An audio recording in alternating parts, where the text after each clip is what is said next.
blockchain and S3 Amazon adalah jawapan kepada saya, punca yang membawa kenapa YB Raf dan YB Nip diperlakukan sebagaimana hari ini kita lihat.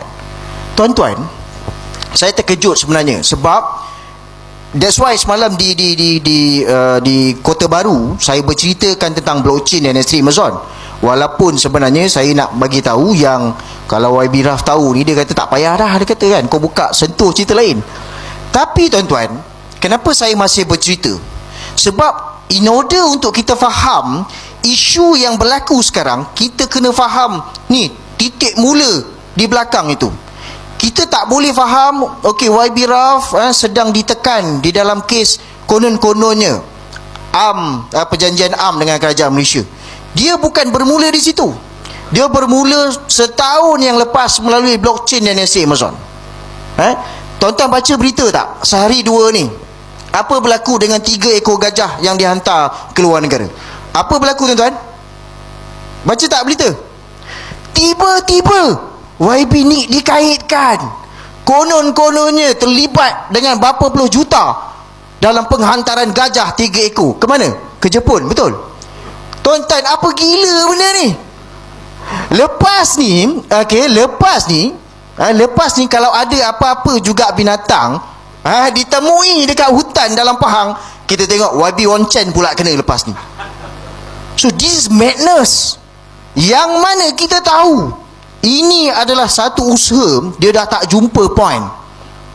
Dia dah tak jumpa point, macam mana aku nak taji geng-geng ni.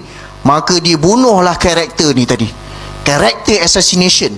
Skrip yang lama, skrip yang lapuk, tetapi tuan-tuan akan memberi kesan kepada masyarakat sedikit sebanyak. Kalau tuan-tuan tak percaya, tuan-tuan baca berita. Walaupun berita mengatakan, jawapan daripada saudara Nick mengatakan beliau menafikan penglibatan dari Sabtu SPRM untuk siasat. Betul? Kita tak ada kuasa nak menghalang SPRM siasat sampai tahap macam tu. Punya rajin dia nak melakukan siasatan tentang benda ni. Tapi dalam masa yang sama kita tanya, apa jadi dengan mafia korporat? Kan? Setelah siasatan berhubung dengan perjanjian AM tadi 1.1 bilion, 4-5 hari siasatan, tapi satu soalan pun tidak pernah ditanya. Satu single sen pun tak ada, tuan-tuan. Jangan cakap 1,000, RM5, 10 sen pun tak ada soalan ditanyakan kepada YB Rafizi ni tadi. Macam mana duit ni boleh masuk dalam akaun awak? Macam mana duit ni boleh masuk dalam akaun wife awak? Macam mana duit berapa amount ni masuk dalam akaun kerabat awak? Tak ada, tuan-tuan. Sebab itu saya berdiri pada malam ini untuk mengatakan itu satu siasatan yang mengarut. Sedangkan dia disiasat di bawah Seksyen 23. Seksyen 23 ni, tuan-tuan, salah guna kuasa dengan mendapatkan imbuhan. Normal case, kalau siapa yang kena siasat di bawah Seksyen 23, pegawai penyiasat akan tunjukkan mana-mana bank statement, masuk contohnya dalam akaun isteri tuan-tuan.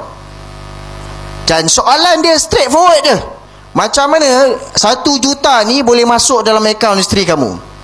Dalam masa yang sama, 2 bulan sebelum ini kamu ada memberikan satu tanda tangan, satu projek kepada syarikat sekian bin sekian. Nampak? Pada masa itu, tuan-tuan, kalau dia tunjukkan bank statement ni, duduk dalam akaun tapi berpeluh daripada kepala sampai ke kaki, tuan-tuan, tak ada jawapan. Macam mana nak corner lagi? Sebab bank statement tu dah jelas.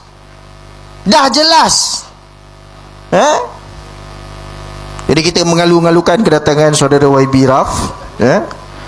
So itu kalau kita tengok kenapa kalau kita ataupun mana-mana orang yang disiasat dengan SPRM memang berpeluh, tuan-tuan. Apa nak jawab? Bank statement ni kita bukan boleh main-main. Pegawai penyiasat akan ambil daripada bank, dia pun print. So tak ada pilihan. Orang yang menerima duit ni pun akan cakap, ni macam mana 1 juta boleh masuk dalam akaun kamu ni? Kamu ni suri rumah. So apa nak jawab? Orang ni pun cakap, dia bagi pilihan dua je, sama ada you cakap berterus terang ataupun kau pun kita tuduh sekali. Kawan ni tak pernah kena siasat. Masuk dalam bilik siasatan, nak tak nak kena jawab lah, kan? Oh, ini kerja suami saya. Jadi memang dia clear cut begitu, tuan-tuan. Itu yang bila masuk hari ni bilik siasatan, masuk dalam bulan kedua dah kena tuduh dekat mahkamah. Soal salah ataupun tidak, itu mahkamah tentukan. Tapi kita nak ceritanya, saya nak ceritanya kenapa perkara ini perlu kita teruskan. Dia bukan soal sekadar memperjuangkan, oh kita nak minyak turun. Dia bukan sekadar itu, tuan-tuan. Sebab itu gula-gula kita bising sebab nak pilihan raya. Saya umumkan Julai bermula diesel turun. Jadi tuan-tuan tengok dekat media, apa yang dimainkan oleh ceplas-ceplas. Dia kata apa? Apa lagi yang kamu mau? Anwar dah menunaikan janjinya, kan minyak diesel dah turun harga bermula daripada Julai. Tuan-tuan, masa saya baca ni, saya rasa kita berada di tahun 2026. Kita bukan berada di zaman 1996 yang mana politik yang diamalkan adalah politik pembodohan. Tuan-tuan, apa yang akan berlaku pada Julai, tuan-tuan? Apa yang akan berlaku? Apa yang berlaku? Pilihan raya. Jadi yang puji ni satu dua je, kan? Kalau baca komen bawah tu, ini gula-gula pilihan raya, dah begitu. Berlambak komen dekat situ, ini gula-gula pilihan raya, ini gula-gula pilihan raya, begitu, tuan-tuan. Ada satu masa saya tanya dengan saudara Raf, saya cakap, kenapa yang pelik sangat ni? Siapa sebenarnya penasihat kepada bekas Presiden YB Raf ni? Dia kata, siapa lagi? Anwar Ibrahim lah. Jadi kita fikir, tuan-tuan, sebab itu saya kata, dia bukan sekadar kita nak memperjuangkan minyak turun, bukan. Semalam saya bercerita panjang tentang blockchain dan juga estate Amazon. Saya nak tanya, tuan-tuan, sikit lagi, kita ada 2 minit lagi. Baik, saya nak tanya, tuan-tuan, saya nampak dekat sini ada yang generasi satu, ada yang generasi muda, ada yang muda, ada yang tua. Baik, saya percaya semua dah lalui pilihan raya, betul? Lebih daripada 2-3 kali, betul, tuan-tuan? Baik, tuan-tuan pergi pilihan raya, ada juga yang terlibat dalam proses pajabar, terlibat secara aktif dalam ejen pilihan raya, betul? Baik, saya nak tanya soalan yang ini, saya nak masuk gear dah. Kalau kita terlibat dalam ejen pilihan raya, di bahagian yang ketiga tu sangat penting, betul? Pukul 5 tutup, pusat mengundi tutup pukul 5. Rehat kadang-kadang ada 1 jam, ada setengah jam. 5:30 start mengira kertas undi, betul, tuan-tuan? Baik, saya nak tanya, keputusan awal tidak rasmi akan diumumkan jam berapa? Betul ke pukul 9? Pukul 8. Selalunya 1 jam. Kalau tak banyak drama, dia akan habis 1 jam. Pukul 8 dia akan announce keputusan tak rasmi. Borang 14 dia sign, betul? Masing-masing wakil calon akan ambil borang 14, pergi ke pusat kiraan, betul, tuan-tuan? Itu kita lalui berpuluh tahun proses pengundian secara manual atau dengan teknologi? Manual, kan? Okey, kenapa saya kata kita sedang melalui dan menghadapi proses politik pembodohan? Ini jawapan saya, tuan-tuan. Dalam tempoh 5:30 kita start kira, 6:30, 7, 1 jam setengah diambil proses untuk dikira semua kertas undi, betul, tuan-tuan?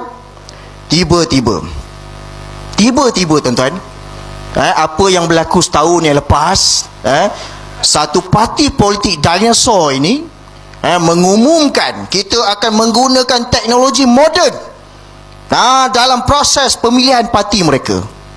Apa berlaku, tuan-tuan? Teknologi yang begitu canggih, yang dikhabarkan menelan belanja sehingga 14 juta, keputusan keluar selepas 20 jam daripada tempoh tamat proses mengundi. So kegilaan apa ini? Dah macam gaya orang tu pula kan. Ini gila tuan-tuan. Jadi kita fikir teknologi moden 20 jam baru kau nak umumkan. Dan tuan-tuan, sedar ataupun tidak, mereka sedang menuju ke arah itu untuk menggunakan sistem blockchain ini dalam pilihan raya umum. Tak gila tuan-tuan? Tuan-tuan yang terlibat dalam Pacabar tadi, letakkan diri tuan-tuan, kalau tiba-tiba SPR umumkan, dengan ini kita umumkan keputusan akan dimaklumkan esok 20 jam daripada sekarang. Rasa-rasanya apa berlaku? Rasa-rasanya apa berlaku tuan-tuan? Jadi tuan-tuan, saya bercerita semalam kenapa perkara ini penting. Sama ada ahli yang sebelum ini tak pernah menyertai parti politik ataupun orang lama parti itu, saya nak bagi tahu semua orang terlibat. Sebab kita semua akan melalui proses pilihan raya pada tahun-tahun akan datang. Kalaulah kelompok ini yang jadi kerajaan, tuan-tuan bayangkan, diperbodoh-bodohkan kita. Keputusan tuan-tuan, kita ada masalah teknikal, so result akan diumumkan 20 jam daripada sekarang. So bila kita tanya, apa jadi dengan 20 jam ni? Dia ada masalah teknikal. Dia ada masalah teknikal, dia goreng lah. Dia goreng sebab dia ingat kita sama bodoh macam dia. Kita pertikaikan tuan-tuan. Kita pertikaikan. Saya adalah orang yang bertanya dan membuat makluman kepada semua. Tolong bagi tahu siapa yang ada menghadapi masalah ini. Kaji daripada blockchain ini yang sepatutnya masuk pukul 8, keluar pukul 8 suku result ni. Rupanya keputusan ini dia masuk dalam satu box, dalam satu cloud yang disebut sebagai S3 Amazon. Tuan-tuan perempuan yang ada background teknologi IT akan faham apa saya sampaikan. S3 Amazon ni apa dia tuan-tuan? S3 Amazon ini adalah satu cloud, satu simpanan data yang mana boleh dimanipulasi di peringkat itu. Siapa adminnya? Faham-faham sajalah.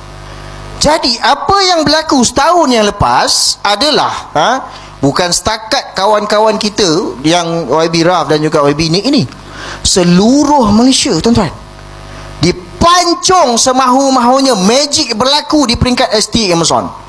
Dan jawapan pada masa itu, bila kita tak terima, bila bantahan dibuat, siapa yang membela kita? Ni YB Raf yang membela kita. Dia kata you tak boleh buat dekat ahli-ahli bawah ni macam ni. Sebab apa tuan-tuan? Pada masa tu bulan puasa, ni tahun 2024, bulan puasa tuan-tuan, saya boleh kira dalam tempoh sebulan, kita berpuasa dengan family ni 2-3 hari je. Itu dari sudut tempoh masa. Dari sudut duit yang kita dah keluarkan ni, beribu-ribu tuan-tuan. Tapi kita diperbodoh-bodohkan macam tu saja. Dan jawapan yang diberikan bila kita buat aduan berbayar, apa jawapan yang diberikan? Sila move on. Jadi tuan-tuan, saya rasa saya taklah bodoh sangat. Saya rasalah kan, masa saya belum masuk universiti, dalam bulan pertama macam tu tak sampai, dalam satu hari saya menerima tawaran beasiswa daripada 3 pihak. Pertama daripada Yayasan Pahang, kedua daripada Tenaga Nasional TNB, dan ketiga daripada JPA. So walaupun jiwa saya kata tadi saya dekat dengan Yayasan Pahang, tapi atas nasihat family kata terima JPA. Saya terima JPA dan alhamdulillah 4 tahun keluar sebagaimana yang disyaratkan. So saya rasa aku tak bodoh sangat kan? Saya tak bodoh sangat untuk fikir ini satu manipulasi. Kenapa saya katakan macam tu tuan-tuan? Jelajah, saya bermula di jelajah Seremban. Saya pergi Seremban, kemudian saya pergi Ipoh, kemudian saya pergi di Kota Baru. Yang ini saya macam saya katalah, saya kena campak ke tengah laut, saya berdirilah ke atas ni. Kalau tidak saya belakang juga dengan tuan-tuan ni kan. So apa yang berlaku adalah sesi luahan perasaan. Yang bukan ahli dia bertanya, kenapa sebegini rupa, kenapa sebegini teruk YB Raf dan YB Nick kena? Saya cakap sebab dua individu ini dia tak boleh menerima jawapan, sila move on. Sebab dia tak rela untuk berikan jawapan ini kepada orang-orang bawah. Jawapan ini yang menyentak fikiran kita bahawa aku sedang diperbodoh-bodohkan.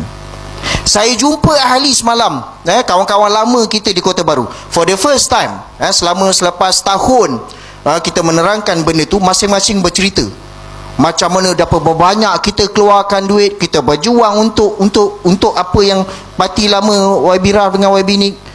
So saya fikir jauh di sudut hati saya, saya nak mengucapkan terima kasih atas cadangan dan inisiatif jelajah si kancil ini, kerana saya boleh menerima feedback yang sangat baik daripada semua yang hadir sesi meluahkan perasaan. Saya terima. Maknanya saya tak syok sendiri, tuan-tuan. Walaupun mereka mengatakan, sistem blockchain ni mana boleh manipulasi. Betul. Engkau tak menceritakan second step selepas blockchain adalah S3 Amazon. Mereka ni, tuan-tuan, saya jumpa di Kota Baru semalam. Saya masih ada masa 2 minit. Baik, 2 minit lagi, insyaAllah. Jadi bila saya jumpa, masing-masing ini meluahkan perasaan yang mana mereka takkan pandang belakang dah. Dia meluahkan untuk kita dengar, untuk saya dengar, dan mereka akan jalan terus tanpa menoleh lagi ke belakang. Ada seorang semalam, saya tak ingat cikgu apa, dia tunjukkan gambar muka bersih lagi, umur 20 lebih, turun ke dataran mereka. Masa tu dia kata, saya tak kahwin lagi masa ni, saya turun bersih 3. Tapi dia kata, saya tak pernah sangka setelah puluhan tahun saya bersama perjuangan ini, akhirnya saya dikecewakan. Saya cakap, no, apa yang berlaku puluhan tahun itu adalah apa yang membawa kita pada hari ini. Sebab tuan-tuan kena ingat, kita mungkin dah masuk pada generasi yang menua, tapi anak-anak kita ada, tuan-tuan. Betul? Saya ada anak-anak, tuan-tuan ada cucu kot. Tuan-tuan bayangkan kalau mereka diperbodohkan, masuk PRU nanti, mengundi, keputusan akan keluar 20 jam akan datang. Tak ke gila kita, tuan-tuan? Jadi sebab itu saya cukup percaya, kisah-kisah yang saya sebutkan tadi, konon-kononnya YB Nick terlibat dengan kisah 3 ekor gajah tu. Tuan-tuan tengoklah selepas ini, akan ada lagi siri demi siri binatang-binatang yang entah apa-apa mereka dilibatkan atas mereka ini. Jadi tuan-tuan, kita berdiri, kita hadir, saya sebagai satu entiti kecil, menyatakan bahawa ingin menyeru kepada semua, khususnya anak muda, you sebenarnya dah sampai masa untuk you berdiri, tampil ke depan, ambil obor ini, ambil baton ini. Kalau khusus kalau yang ada, sebab kita di Pahang sekarang, Pahang ni antara negeri yang besar rancangan Feldanya. So this is the time untuk anak-anak muda generasi kedua, generasi ketiga, ambil baton daripada ayah-ayah kita, ibu kita, generasi pertama ini, untuk bersama dengan kita memperjuangkan apa yang sepatutnya sedah kita lihat semakin lama semakin sonsang. Enough is enough, tuan-tuan. Cukup-cukuplah. Sebab itu dalam satu perkara yang penting yang dibawa oleh perjuangan bersama adalah kita nak pencenkan golongan-golongan dinosaur sini, supaya apa, tuan-tuan? Bukan bila nak masuk pilihan raya, okay, I got ilham sekarang, this is the time untuk kita reduce harga minyak. Tuan-tuan, kita bukan budak-budak 5-6 tahun untuk digula-gula kan? Kalau YB Rafizi dan YB Nick boleh kena, tuan-tuan jangan rasa kita tak boleh kena. Baik, jadi saya rasa cukuplah itu 5 minit yang diberikan kepada saya.